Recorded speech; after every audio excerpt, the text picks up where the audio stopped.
I got Megan pregnant. I want a divorce. John suddenly knelt down and said this.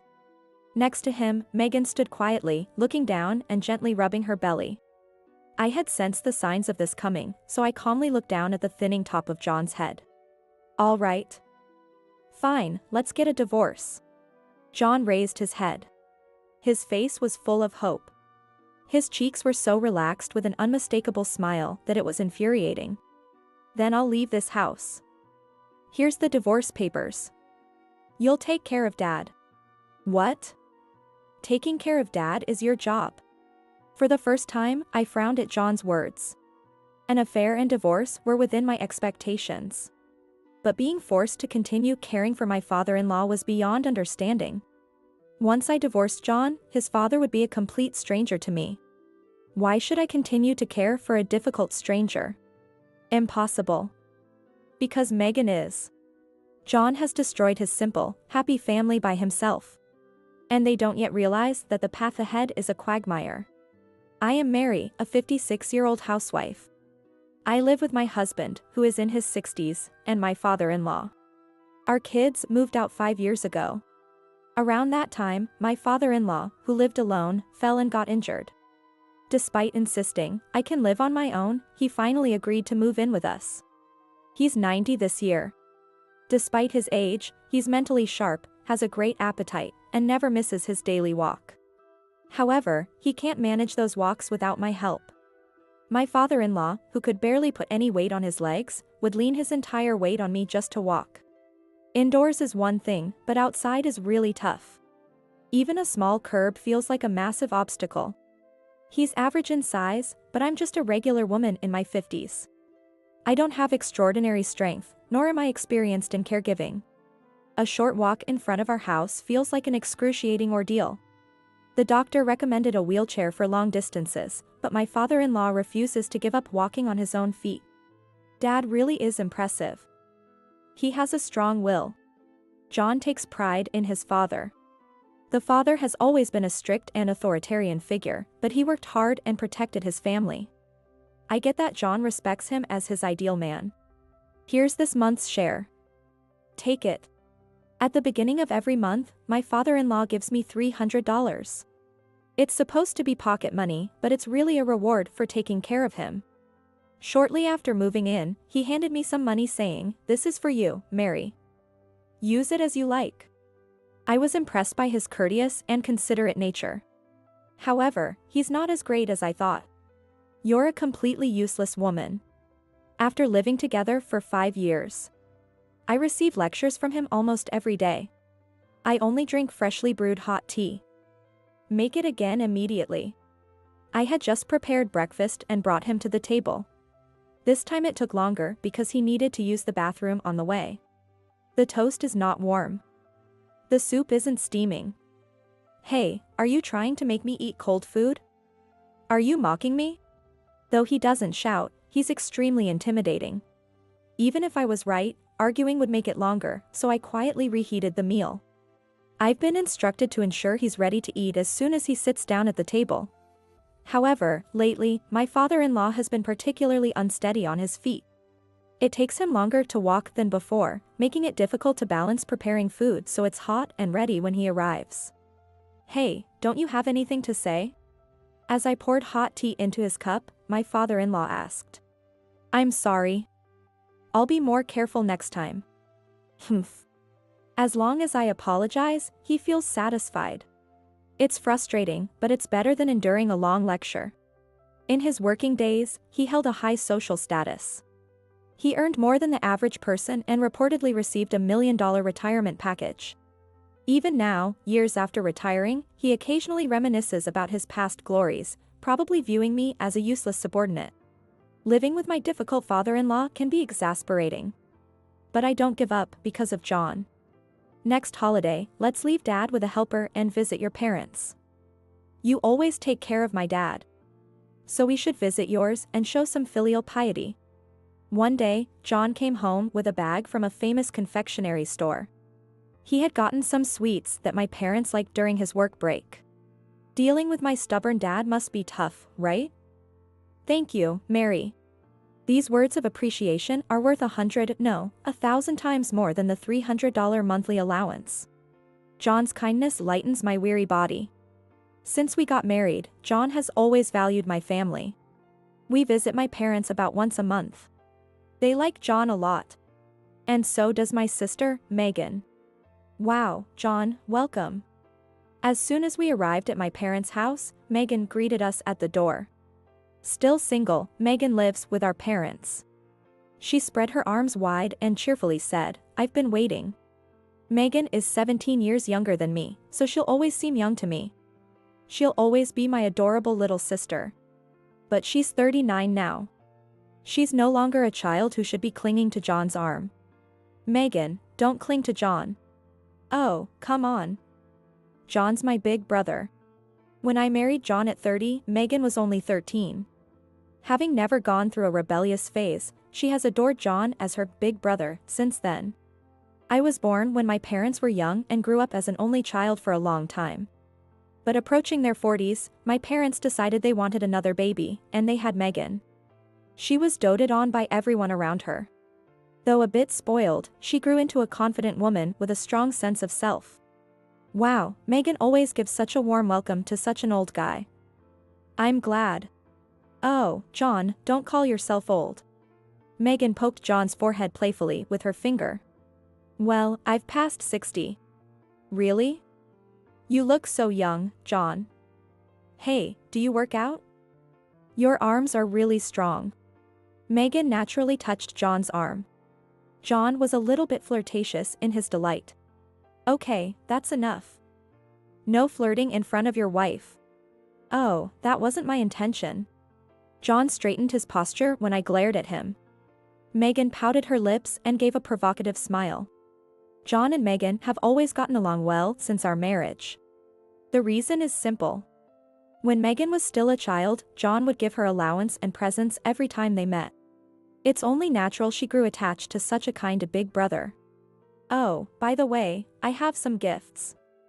These sweets are for your parents. And this chocolate is for you, Megan. No way. These are hard to get and you have to wait in long lines. How did you manage that? For you, Megan, nothing's too hard. Megan jumped up and down like the 13-year-old she was when she first met John. As expected, John. I love you.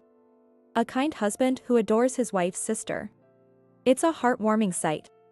Though Megan's flattery can be a bit much, she and John are more than 20 years apart.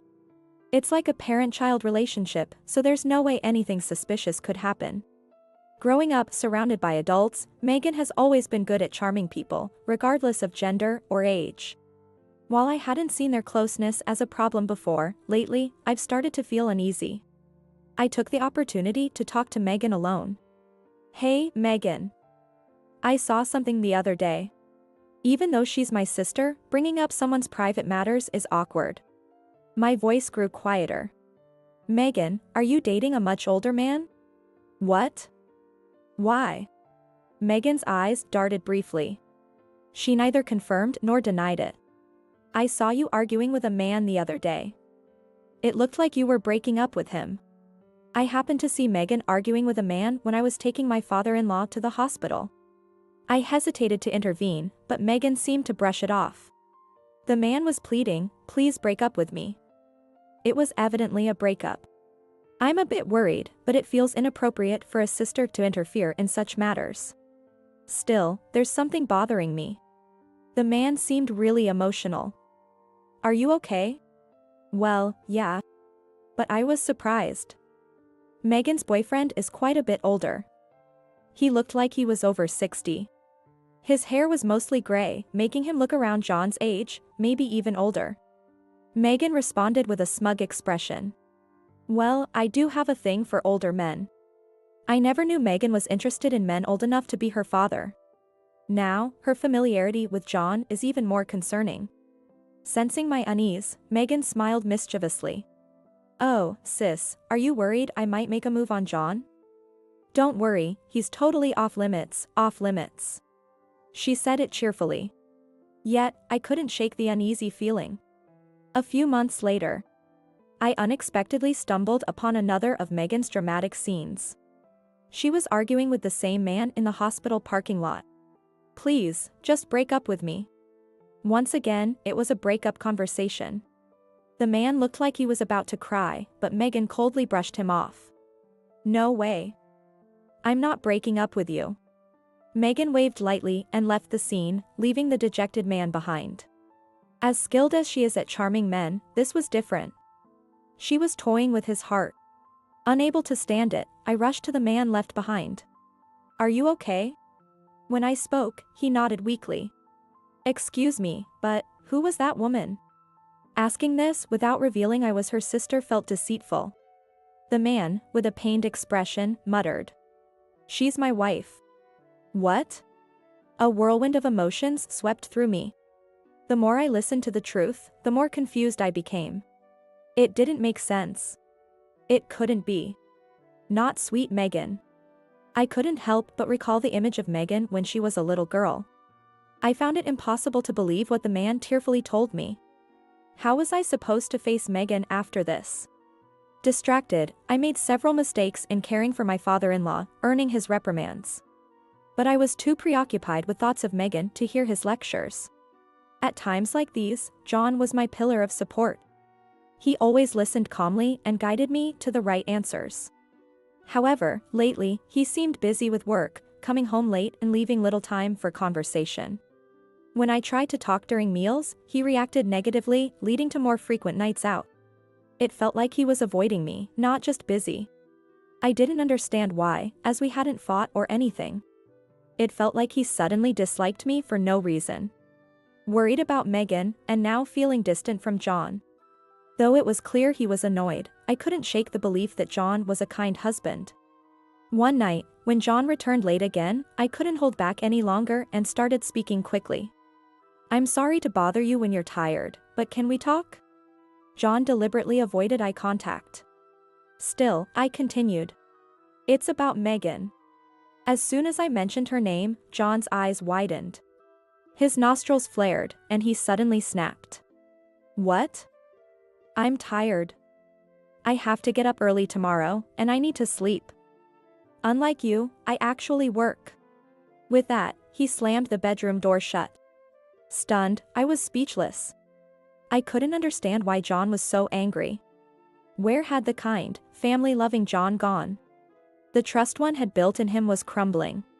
A few weeks later, our marriage completely fell apart. I got Megan pregnant. I want a divorce. John brought Megan to our home after work. He suddenly knelt down and said this. Next to him, Megan stood quietly, looking down and gently rubbing her belly. I had sensed the signs of this coming, so I calmly looked down at John's thinning top. Really? I see. With his forehead pressed to the floor, John whispered a small apology, I'm sorry. If he were truly sorry, he wouldn't have cheated in the first place. John has destroyed his simple, happy family all on his own. And they still don't realize the path ahead is a mire. Pregnant, huh? What are you doing at your age, past 60? Don't treat me like an old man. Age doesn't matter. Megan said so herself. We just fell in love. Age is irrelevant. John seems completely lost in his infatuation. It's bad enough to have an affair, but to do it with my sister is beyond despicable. Megan said she's loved me for a long time. Seeing a man over 60 blush like a schoolboy is simply nauseating. John and Megan exchanged bashful glances. I never looked at Megan in that way, I swear. But the other day, she invited me out for drinks without you knowing and confessed her feelings. She said she couldn't hold back anymore, that she finally had the courage to be honest. I couldn't ignore her bravery. I had to face it properly. He talks as if it's some sort of pure love story, ignoring the fact that he's married with children. He also forgets that he and Megan are family. You've been busy with work lately and not home because you've been seeing Megan? Well, yes. It might have been a performance, but John looked down, seeming ashamed. Even if I yelled at them and slapped them right now, they couldn't complain. But instead of showing my anger, I calmly took out a document from the drawer. All right. Fine, let's get a divorce. I handed him the divorce papers. I had prepared them, anticipating this moment. John looked up. His face was full of hope. His cheeks were so relaxed with an unmistakable smile that it was infuriating. Like accepting a gift, John reached for the papers. Then I'll leave this house. John took the papers, and I stated calmly. His fingers twitched, and he dropped the papers. With a serene smile, I picked them up and handed them back. Here are the divorce papers. You'll take care of Dad. The smiles on John and Megan's faces vanished. What? Taking care of Dad is your job. For the first time, I frowned at John's words. An affair and divorce were within my expectations. But being forced to continue caring for my father-in-law was beyond understanding. Once I divorced John, his father would be a complete stranger to me. Why should I continue to care for a difficult stranger? Don't abandon Dad. You're getting paid for it. Paid? You mean the $300 a month?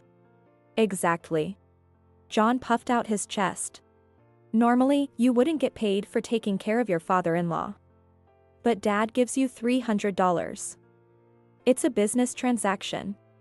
I was so stunned by his ridiculous argument that I felt my soul leave my body. I looked helplessly at John and Megan. Feeling pity for my confusion, Megan laughed softly. Sis, you're unemployed, right? You should be happy to get $300 just for taking care of Dad. John and I will be busy with our baby. So we're counting on you. The apologetic attitude from before had vanished. John and Megan only think about themselves. I glared at Megan with disdain. Impossible. Megan, you love taking care of the elderly, don't you? I wouldn't want to take away that role from you. Now, John and Megan both looked confused. It was understandable for John, but why was Megan looking bewildered too? Maybe she didn't recognize her actions as the vile betrayal they were. Wow, Megan and John, huh? I'm surprised. Maybe you actually prefer Dad to John? What? I could see panic in Megan's eyes. It was John who raised his voice in anger, instead of Megan, who stood there with a strained expression. Don't say such things. Megan has loved me faithfully. Dad is 90 years old. The idea of him being romantically involved with someone in their 30s is absurd. It's impossible. Wait, didn't you say age doesn't matter? John's hair looked like it was about to stand on end. His hands were trembling with rage. Though it seemed dangerous to push him further, I needed to get my point across. Megan, age doesn't matter, right? After all, you said you wanted to take care of an elderly person, to be there for them at the end. Isn't that why you've been trying to charm men in their 90s? Megan's face turned bright red. What? John is still too young for you at 60. Your sweet spot is men in their 90s, right? I smiled as I asked, but Megan could only open and close her mouth like a fish, unable to speak. Since Megan couldn't explain, I decided to tell John clearly.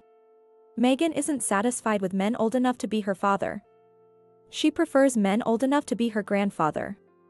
Her husband is in his 90s. After all. What? Husband? John's voice rose to a high pitch. No, that can't be. It's true. So, are you planning to divorce me and marry Megan? Or does Megan want to keep things informal because she's already married? She probably made up some excuse about feeling guilty because you're her sister's husband. But the real reason is she can't legally marry you. John turned pale and looked at Megan for confirmation. He wanted her to deny it, but Megan just bit her lip and looked away. That's not true, is it?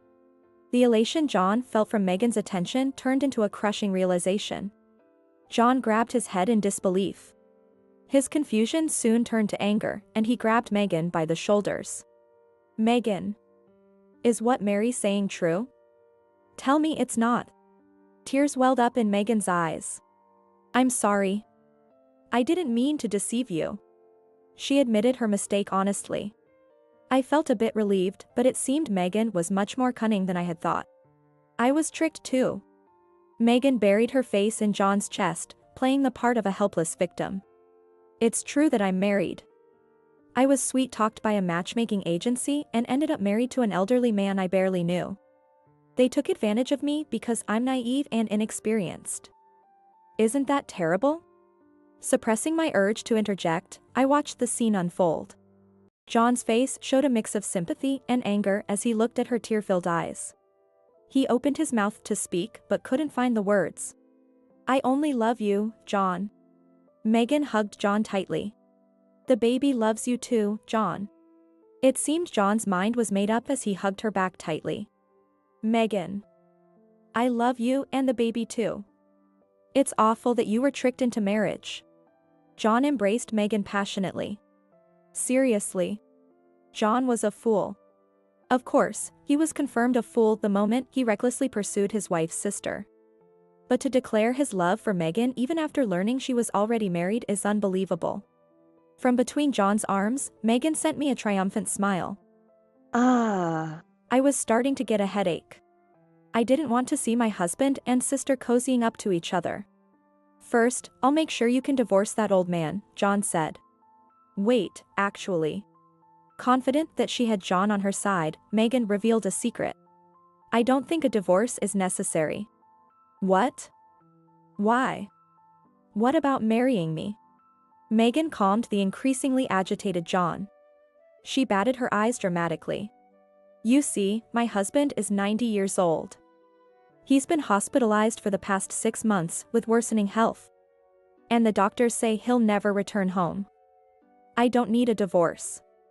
Soon, I'll be a grieving widow, and I'll be all yours, John. John's mouth twisted in dissatisfaction. He wanted to marry her quickly because he loved her. But Megan's next words made his eyes light up. And you know, my husband is very wealthy. So when he passes away, I'll inherit a lot of money. What?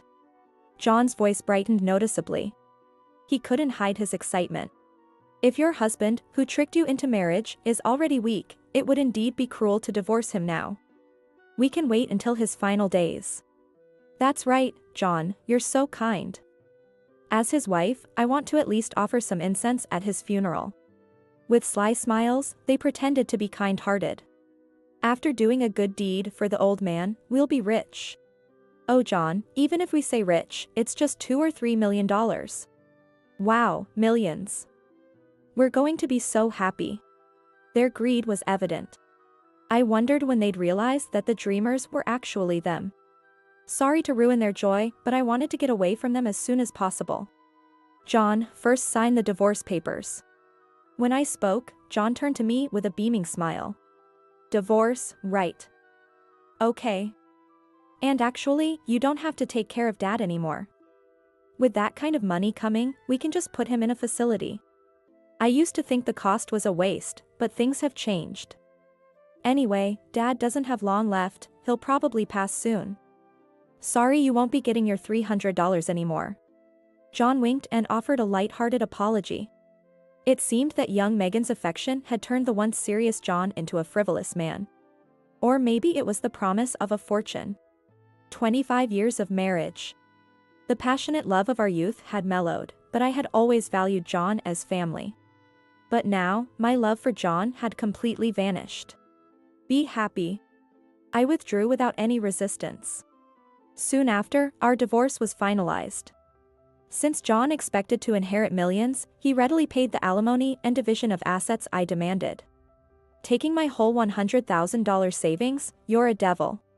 Even with his bank account emptied, John was all smiles, confident in his future wealth.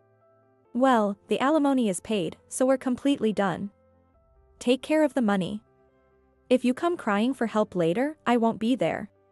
The ones who would need help were John and Megan. I knew a critical fact. They realized it a few months after the divorce. Help us. What should we do? As expected, Megan and John came running to my parents' house. I had returned to my parents' place, being taken care of just as Megan had left. Of course, my parents had disowned the two who had committed such a grave betrayal. You were told, never show your face again, yet here you are, crying to our parents and me in desperation. Even though their beloved daughter was pleading for help, my parents remained silent with expressionless faces. I was tricked by the old man I married. I had received news from someone that Megan's legally registered husband had passed away. Megan and John should have been laughing, having inherited millions. But now, they were trembling with pale faces, indicating they knew the truth. So, the inheritance is $2 or $3 million, right? That's enviable. But what do you mean you were tricked? Is it possible the inheritance was actually $10 million or so? When I teased, Megan's face flushed red. 10 million. How did you know? Megan's eyes flared with anger. Oh, it really was 10 million? That's incredible. But was it negative inheritance? $10 million is an unimaginable amount. I knew everything. Megan's body tensed and started shaking in confusion and anger. Megan, you were volunteering by giving dreams to an elderly man, right? It's a noble act. But how appropriate is it for a volunteer to meddle so much in someone's family? I gently questioned Megan, who now looked like a wild animal baring its teeth. You've been acting like a victim, but who was the deceiver? It was you, Megan. You got close to an elderly man without any romantic feelings? Whispered sweet words about love and caring for him in his old age, manipulated him into leaving everything to you in his will. But you never acted like a wife, only visiting him occasionally in the hospital. Wasn't your promise to care for him a lie?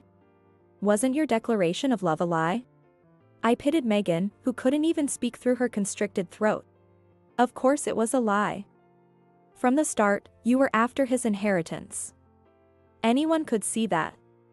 Maybe your husband figured out your deceit too. That's why her husband left all his assets to Megan. He hid the fact that there was a massive negative inheritance. He understood her true intentions and enjoyed the romance for what it was. An old man pretending to be wealthy to attract a young woman, and a young woman pretending to love him for his inheritance. They were a perfect match.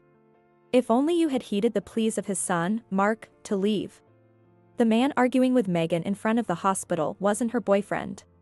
He was her husband's son, Mark. $10 million of debt is significant, but you must have enjoyed quite a bit during his life, right? Mark mentioned you taking jewelry and clothes that belonged to his deceased mother despite his objections. Mark knew about the negative inheritance. It was clear Megan was after the inheritance, and Mark thought she was just trying to grab all the valuables before his father passed away. Mark was more hurt by you taking his late mother's keepsakes than the cash from the safe. Even hearing this, Megan clenched her teeth and stomped her feet in frustration. That old geezer. I was kind to him, and he repaid me with betrayal. It's outrageous that Megan, who was deceiving him, would hold a grudge. Blinded by greed, she even made her husband write a will excluding Mark to ensure she got everything. A gold digger like Megan couldn't possibly understand the feelings of Mark and his late mother. Mary, you knew all this and kept quiet? You heartless woman. That's a serious crime. John, ignoring his own position, harshly criticized me. Oh, should I have told you? I thought Megan knew about the huge debt. I mean, she was his wife, right? It's normal to know about your household's finances. I said, deliberately feigning remorse. But you're right. Even between spouses or family, there are things we don't know about each other. Just as John said, knowing something important and not sharing it is also questionable. I deeply reflected on this. Megan looked completely despondent, her eyes rolling back in her head. She seemed to be losing consciousness.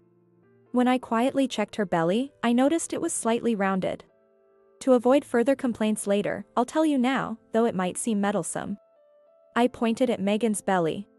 The baby inside Megan isn't yours, John. What? Oh, you didn't know? Even a loving couple can have many secrets. I'll share what I know out of goodwill. Megan's true love is a young man at a nightclub. Actually, she prefers younger guys. Her favorite boy is only 20. John. He's younger than our own children. Isn't that a surprise? John seemed utterly bewildered, his knees shaking uncontrollably. What? No way. It's true. Mark had uncovered this information. He couldn't stand seeing family memories trampled, so he dug up dirt on Megan to get rid of her. But no matter what he revealed, Megan remained unyielding. That's not true. The baby is John's. With vacant eyes, Megan weakly denied the truth. John, whose mind had been in a daze, finally snapped back to reality. I always thought something was off. We only slept together once, in a drunken moment. The idea that it resulted in a miracle pregnancy always felt wrong. The fact that John was so easily fooled by Megan speaks volumes about his foolishness. He must have harbored feelings for Megan all along, making him an easy target. I don't care about you anymore. Divorce, divorce. John, now aggressive, tried to push Megan away. No. Don't abandon me. We even picked out names for the baby together. We're already a family. I don't care. I can't raise another man's child. Divorce. As the two argued, I feigned surprise. No way, did you already register your marriage? Megan, that's so inappropriate, especially before your husband's mourning period ends. But I guess you're stuck with John now. John, you should just accept and love your wife and child. Megan clung to John like a leech. This situation would drain John to the bone. John looked at me, pleading for help, but I just smiled and tilted my head. John, don't look so distressed. You're now officially Megan's husband, so feel free to enjoy your relationship. I heard a faint, desperate no, but marrying Megan was John's decision. There's no way he suddenly wants out. Cheating and getting cheated on must deepen your bond. Well, best wishes to you both. Having moved on, I genuinely wished them happiness. Finally, my father, who had remained silent, spoke up. Get out. My mother scattered salt as she chimed in. I won't come back. I never show our baby. Megan was disowned by her parents who had doted on her. She spat a final insult before dragging a now lifeless John away. Those two might actually suit each other, I said, smiling. My mother gently hugged my shoulder. Despite Megan's declaration, they showed up at our parents' house together just a year later. They approached, looking awkward but desperate. Hey, sis, could you do some work for us? We can pay $300 a month. Hearing $300, I immediately understood. For Dad? Yes. We're thinking of switching from a facility to home care. I didn't see why it should be my responsibility. With a sigh, I saw John grab my hand desperately. We have no one else to rely on but you, Mary. If they didn't want to care for him themselves, why switch from a facility? Dad has ample savings, so keeping him in a facility should be easy. But switching to home care means they can't afford the facility anymore and have no other option. Oh, so you've run out of money already? I nodded knowingly. John's deferential demeanor shifted. Did you know about this? He asked. About what? Are you referring to the money Dad gives to those who help him? John's anger surged through his body. As he dramatically scratched his head, I explained. He used to give me $300 too. He's often angry and intimidating, but perhaps he does have some gratitude. Or maybe it's just his way of ensuring things get done. He even used to tell the caregivers to keep it and hand them money regularly. Even after moving into the facility. Dad has always been a bit of a show-off. He would hand cash to anyone who showed him respect, even to polite kindergartners, saying, "Buy yourself a notebook." It seemed less about gratitude and more about wanting to be admired. He always wanted to be respected and hold a position of authority. That old bastard. What a waste of money. If he has money to give to strangers, he should give it to his family. I can't believe it. A broke, grumpy old man is just a burden. Apparently, Megan targeted John thinking she could have it both ways. First, John, a kind-hearted man, would be easily fooled and gladly take care of Megan and her child. And then, Megan's primary target, the wealthy 90-year-old man.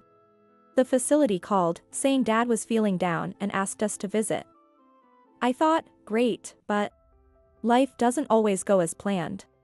I left him alone, pretending to be busy, thinking he'd get weaker, lose his mind, and pass away soon. But that old man is healthier than ever. He was frail, but now he's walking again. He's even doing aerobics with other elderly folks. It's ridiculous. Professionals make a difference. It's clear that Dad is more lively than when I was taking care of him. Oh, I'm relieved to hear Dad is doing well. At this rate, he might live to be 100. But John, since your father and I are not related, I won't be taking care of him, no matter how much money you offer. I said this with a smile. Despair spread across John and Megan's faces. So, what should we do? Megan cried out in tears. I can't do caregiving, and keeping him in the facility costs money. Leaving John is an option, but then there's that $10 million debt. I just can't handle anymore. It's bewildering that someone would think deceiving a wealthy elderly person or stealing her sister's husband is okay. Megan's selfish demands are just as baffling. I can't handle this, even if she is my sister. I'm sorry, but I don't understand either. Anyway, I wish his health and longevity. I waved lightly at the crying Megan and John. Goodbye. I closed the front door. They didn't seem to have the energy to try to reopen it. From the other side, I heard a faint, "What should we do?" "Live as you please," I whispered through the door. Afterward, my parents and I moved.